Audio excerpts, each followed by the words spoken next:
You look at society as a whole, we can see that we've become very disconnected from nature. And actually, the UK ranks as one of the lowest scoring countries globally in terms of our nature connectedness. So you can score how connected people feel to nature. And alongside that, we don't value and in many cases don't understand what nature is doing for us. And we are entirely dependent on nature. So the human race is entirely dependent on nature for our existence, for our health and well-being, and the provision of food, of water, of clean air, and so on. And nature is declining fast. So we've lost 73% of species since the 1970s, which is on the level of a mass extinction. So when you put that together with climate change and the fact that we are entirely dependent on nature, we've got a big problem.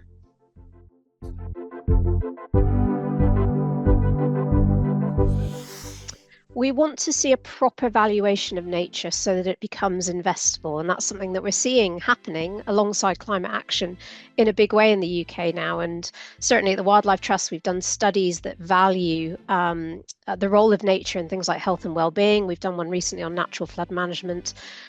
Alongside that valuation, we want to see frameworks coming forward. This is a real thing that government can do to incentivize the marketplace in nature. Frameworks with consistent protocols, with metrics and standards, so that we can understand collectively and we get consistency in how we approach nature-based solutions. And we want to see consistent funding and more funding obviously coming through. So an example, only 1% of the current floods budget in England is being invested in natural measures to reduce flooding. And we know that the benefits hugely outweigh the costs for natural flood management. And we want to see a lot more of that investment, that government money, public but private funding coming through as well to invest in nature for climate action.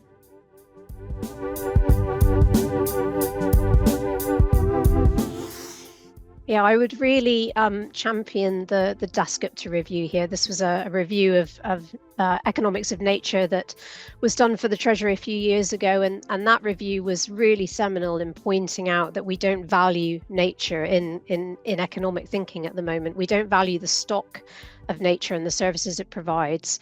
We do see the valuation of things that exploit nature, and that current system we know is not working. So really we want to see that changing, and part of that is about not focusing solely on GDP as a measure of growth, but bringing in other types of welfare metrics. And we've seen other countries starting to do this, like Iceland and parts of the Netherlands.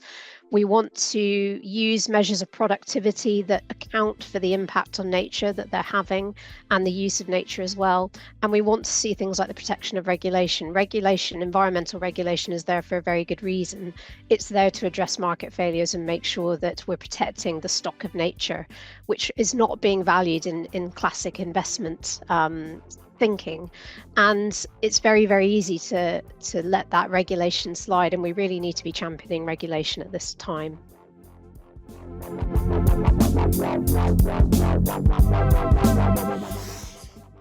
We really want to see the role of nature in net zero being recognised and valued more, and this is where the innovation comes in. So we've seen some fantastic examples over the last few years of businesses, of other organisations investing in nature-based solutions, both for their carbon removal benefits, but also for their climate resilience, their biodiversity, and their community benefits as well. And this is really an area where business is running ahead of many governments, and we want to see that continued and championed at the conference.